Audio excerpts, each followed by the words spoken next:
2 నెలలు నిలవ ఉండే కాకరకాయ పచ్చడి ఎలా చేసుకోవాలో చూపిస్తున్నా. నచ్చితే మీరు ట్రై చేయండి. Hi, hello, welcome to my channel. నేను మీ లత. అందరు ఎలా ఉన్నారండి? బాగున్నారా? ఇవాళ మన వీడియో వచ్చేసి కాకరకాయ నిల్వ పచ్చడి ఎలా పెట్టుకోవాలో చూపిస్తున్నానండి.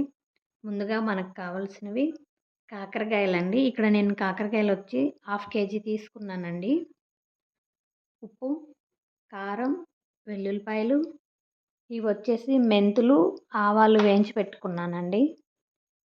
50 గ్రాములు చింతపండు తీసుకోవాలి. ఇక్కడ కాకరకాయని ఎలా కట్ చేసుకోవాలంటే అండి, మన ఇష్టం, రౌండ్గా అయినా చిన్న ముక్కలుగా కట్ చేసుకోవచ్చు. నేనైతే ఇలా కట్ చేస్తున్నానండి. ఇదిగోండి, ఇలా 2 చీలికలుగా పెట్టుకోవాలి ఇటు సైడు. దాని బ్యాక్ సైడ్ కూడా ఇలా 2 చీలికలుగా పెట్టుకోవాలి ఇటు సైడ్ కూడాను. ఇలా చేసుకోవడం వల్ల ఆయిల్ దీని లోపలికి వెళ్ళి మంచిగా ఫ్రై అవుతుందండి. ఉప్పు, చింతపండు, కారం కూడా పడుతుందండి. ఒక బాండి పెట్టుకోవాలండి. దాంట్లో ఆయిల్ పోసుకోవాలి. ఇక్కడ నేను వచ్చేసి పల్లి నూనె వాడుతున్నాను. పచ్చడికి టేస్ట్ బాగుంటుందండి.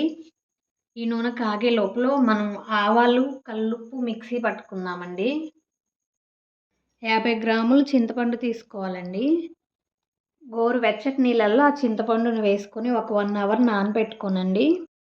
పులిహోరకి మనం ఏ విధంగా అయితే చింతపండు గుజ్జు తీస్తామో దీనికి కూడా సేమ్ అలాగే తీసుకొని ఉంచుకోవాలండి, ఇలా గుజ్జు.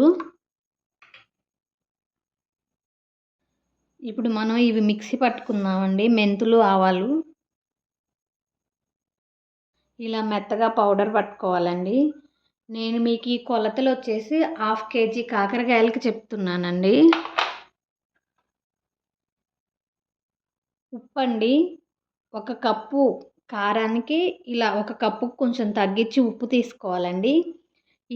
దీనిని కల్లుప్పు అంటారండి. మనం మిక్సీ పట్టుకుందాం. 1 కప్పు కారం తీసుకున్నానండి. ఇప్పుడు దీంట్లో కొన్ని వెల్లుల్లిపాయలు వేసుకొని మిక్సీ పట్టుకోవాలండి.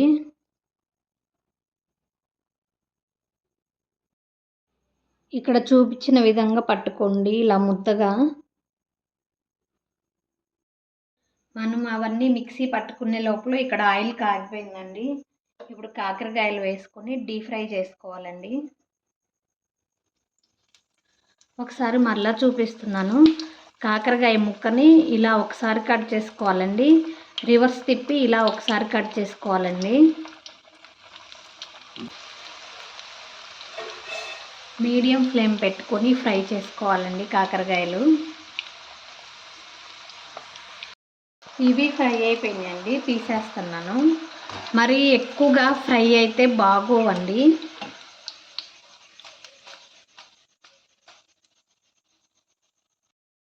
ఇక్కడ నూనె తీసానండి నేను. ఇప్పుడు ఈ నూనెలో మనం చింతపండు ఉడకబెట్టుకోవాలండి. మనం చింతపండు పులిహోరకి ఎలా అయితే ఉడకబెట్టుకుంటామో సేమ్ అలాగే ఈ పచ్చడికి కూడా చింతపండుని అలాగే ఉడకబెట్టుకోవాలండి.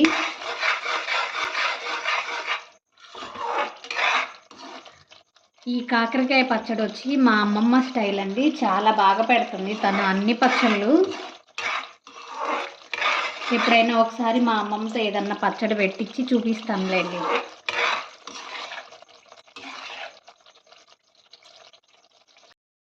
ఇక్కడ చింతపండు ఉడికిపోయిందండి. మనం వేయించి పెట్టుకొని ఉంచుకున్న కాకరకాయ ముక్కలన్నీ వేసుకోవాలండి. ముక్కలకి అంతా పట్టేటట్లు.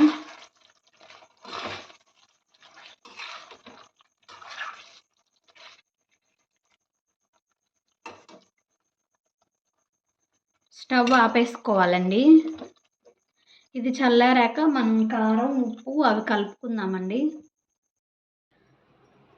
ఇక్కడ కాకరకాయలు చల్లారిపోయాయండి. మనం మిక్సీ పట్టుకొని ఉంచుకుని ఈ కారం వేసుకోవాలి. ఇది వచ్చేసి 1 కప్పు కారం అండి. కారానికి కప్పుకి కొంచెం తగ్గించి ఉప్పు వేసుకోవాలండి. మీరు ఏ కప్పుతో అయితే కారం తీసుకున్నారో సేమ్ అదే కప్పుతో ఉప్పు వేసుకోవాలండి. ఇది వచ్చేసి మెంతులు ఆవాల పిండి అండి. ఇది కొంచెం వేసుకోవాలి. నేను ఇక్కడ చేతితో కలుపుతున్నానండి. చేతితో కలిపితేనే అంత బాగా కలుస్తుంది. ముక్కలు నలిగిపోకుండా కలుపుకోండి. బెల్లం ఇష్టపడే వాళ్ళు ఉంటే బెల్లం వేసుకోవచ్చండి. 1/2 kg కాకరకాయలకి 50 గ్రాములు బెల్లం వేసుకోవచ్చండి. నేనైతే వేయట్లేదు బెల్లం.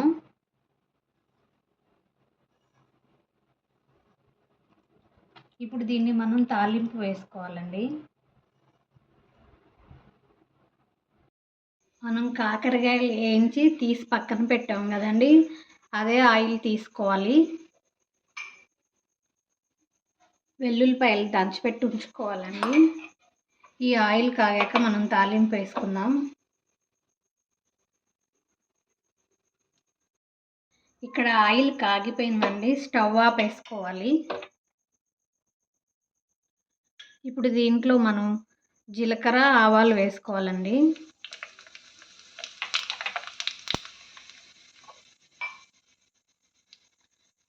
అలాగే మనం దంచి పెట్టుకొని ఉంచుకున్న వెల్లుల్లిపాయలు వేసుకోవాలి. ఇది చల్లారాక మనం కాకరకాయ పచ్చడిలో వేసుకుంటామండి.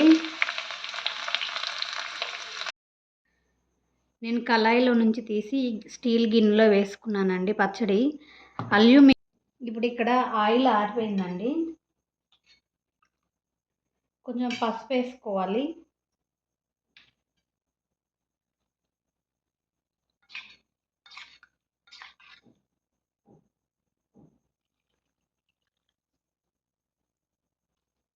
ఇలా 3 రోజులు ఉంచాలండి. అప్పుడు పచ్చడికి అంతా పడుతుంది ముక్కలకి. ఉప్పు కారం అంతా పులుపు. ఇలా ఏదైనా ప్లేట్ పెట్టి ఉంచుకోవాలండి. రేపు మార్నింగ్ చూద్దాం ఎలా ఉంటుందో పచ్చడి. 3వ రోజు మనకి ఇలా ఉందండి కాకరకాయ పచ్చడి. నాకైతే ఉప్పు సరిపోలేదు. నేను కొంచెం ఉప్పు వేసుకుంటున్నాను. ఇంత ఉప్పు కలుపుతున్నానండి. కొంచెం ఆయిల్ కూడా పోస్తున్నా. ఒకసారి కలుపుకోవాలి. ఇంతేనండి. దీన్ని మనం ఒక గాజు బాటిల్లో స్టోర్ చేసుకుంటే 2 months వరకు నిల్వ ఉంటుందండి. నచ్చితే మీరు ట్రై చేయండి. నా వీడియోస్ మీకు నచ్చినట్లయితే లైక్ చేయండి, షేర్ చేయండి, సబ్స్క్రైబ్ చేయండి, కామెంట్ పెట్టండి. Thanks for watching my videos అండి. Okay, bye.